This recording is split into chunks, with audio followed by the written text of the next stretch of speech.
Bonjour, la petite vidéo de la semaine et attention, c'est une vidéo qui va déranger.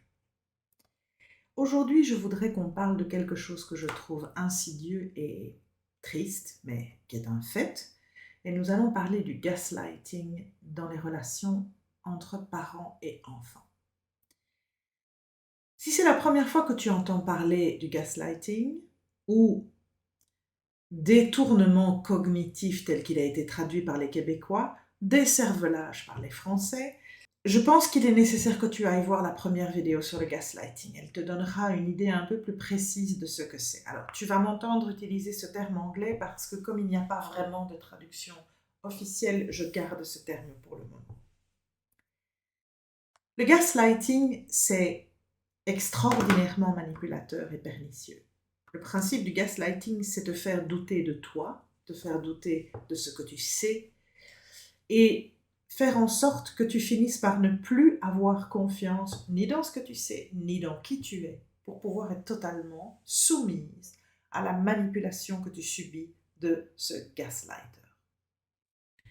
Comme je l'ai expliqué dans une vidéo, il y a un livre américain qui malheureusement n'est pas traduit, dans lequel le docteur Robin Stern explique qu'il y a différents niveaux dans lesquels tu peux t'engager dans ce genre de situation. Aujourd'hui, ce que je voudrais mettre en exergue, c'est le fait que malheureusement, ce sont des mécanismes de fonctionnement qui rabaissent l'autre, qui sont souvent des mécanismes de fonctionnement exercés par des parents, que ce soit une maman ou un papa, peu importe, dans lequel le parent va rabaisser l'enfant, quel que soit le sujet, et toujours dans le même principe, d'abord de domination et aussi d'infériorisation pour pouvoir toujours être le dominant, la personne qui est mise en valeur.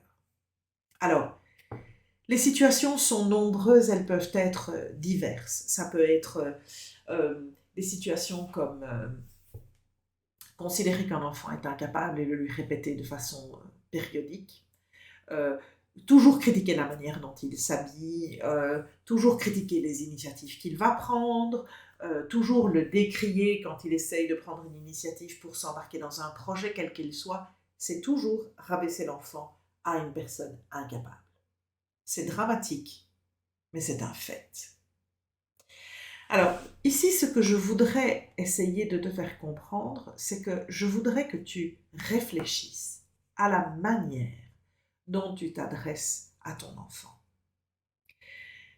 Je l'ai expliqué dans la vidéo qui parle du growth et fixed mindset, donc cet état mental de progression, d'évolution ou celui de fixe, état mental fixe. Il est indispensable, si tu aimes ton enfant, d'essayer de l'aider à grandir. Et pour pouvoir ce faire, de l'encourager, de toujours lui dire, même s'il échoue devant quelque chose, que pour pouvoir continuer et persévérer et parvenir à maîtriser une situation, il faut qu'il continue. C'est aussi, tu peux aller le voir dans d'autres vidéos, le principe de l'effet Pygmalion, c'est-à-dire projeter sur la personne le fait que tu crois en sa capacité de pouvoir progresser et le voir évoluer et atteindre ce but que tu t'étais éventuellement fixé. A contrario, le principe du gaslighting sur des enfants, c'est exactement l'inverse. Ce n'est pas les tirer en avant, c'est plutôt les rabaisser, les faire complètement douter d'eux, ne pas leur permettre de pouvoir pleinement se responsabiliser, pouvoir démontrer qu'ils ont des capacités et pouvoir évoluer en grandissant dans cette espèce de capacité de pouvoir croire en soi, de se dire je vais m'embarquer dans tel ou tel projet et confiant de pouvoir y arriver, quels que soient les efforts à fournir. Lorsque le gaslight s'effectue sur des enfants petits, jeunes, voire encore des adolescents, il a des effets extraordinairement dangereux, parce que ces enfants vont grandir dans la conviction d'être stupides, d'être bons à rien, de ne jamais être capables de quoi que ce soit. Mais à partir du moment où tu deviens un adulte et que tu te retrouves face soit à tes propres parents, soit face à tes propres enfants, le risque est que, ayant subi cette attitude pendant toute ta vie, tu la reproduises. Et ici, je veux vraiment te faire prendre conscience de ça.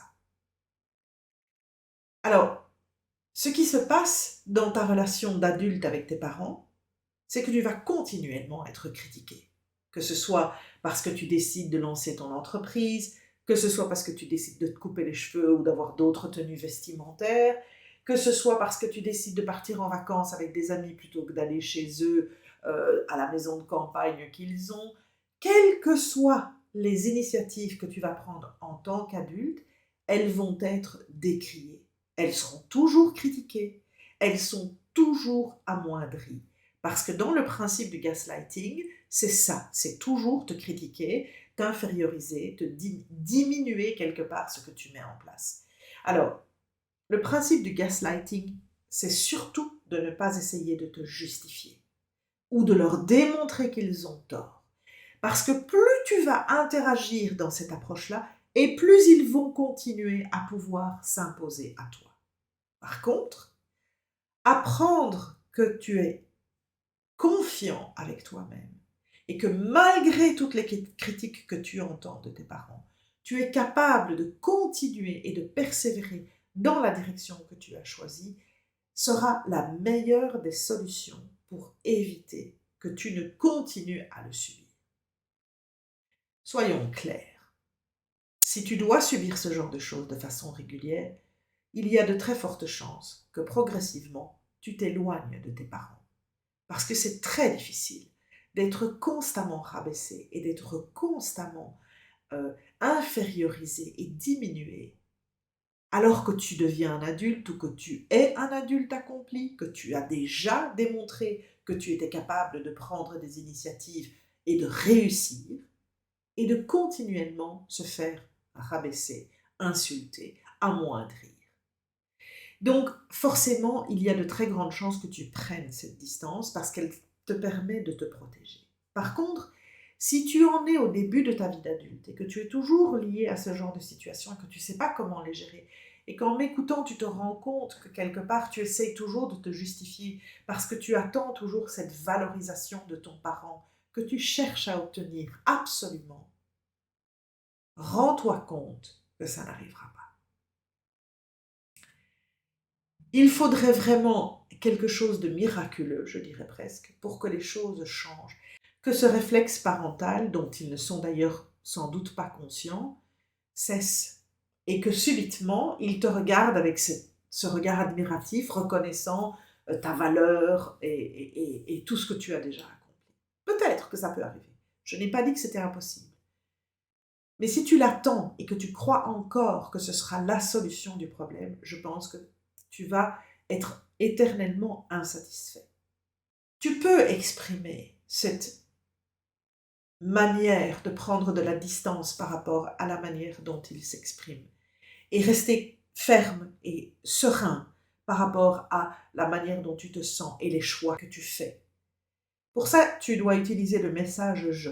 Tu dois utiliser ce message où tu leur dis je suis conscient que tu n'es pas du tout d'accord avec moi. Je t'entends quand tu me dis que tu ne me vois pas capable de le réaliser et je t'entends, mais tu me permettras de ne pas partager ton avis et de continuer malgré tout dans ce projet que j'ai lancé parce que je suis convaincue que c'est la voie que je dois suivre. C'est un message je, il n'y a pas d'accusation, il n'y a pas de justification. Et surtout, dans ce message, tu fais en fait ce qui va fermer la continuité du gaslighting, c'est que tu n'ouvres pas de possibilité pour eux de pouvoir encore utiliser quelque chose contre toi. Et tu marques de façon très claire cette distance que tu prends par rapport à eux en leur disant je reste dans ma conviction, je choisis de rester dans ma décision. Et tu ne les laisses pas influencer quelque part la décision que tu as prise. Pourquoi est-ce que c'est important que je te parle de ça aujourd'hui? Par rapport à ce que je viens de te dire il y a quelques instants. Malheureusement, si tu as été éduqué avec des parents qui ont ce type de réflexe, il y a de très fortes chances que tu le reproduises si tu ne t'en rends pas compte. Alors, s'il te plaît, parce que tu ne supportes plus ces remarques négatives que tu entends constamment, ces manières de t'inférioriser, de décrier ce que tu essaies de mettre en place ou toutes les initiatives que tu prends ou les choix que tu fais. Prends conscience de cette difficulté que tu subis quand tu dois les entendre le faire. Et rends-toi compte que pour pouvoir te protéger, tu te dois de rester confiant par rapport à tes choix, de croire en toi et d'avoir de plus en plus confiance en toi pour pouvoir persévérer dans cette voie que tu choisis de prendre et qui va faire de toi la personne que tu décides de devenir.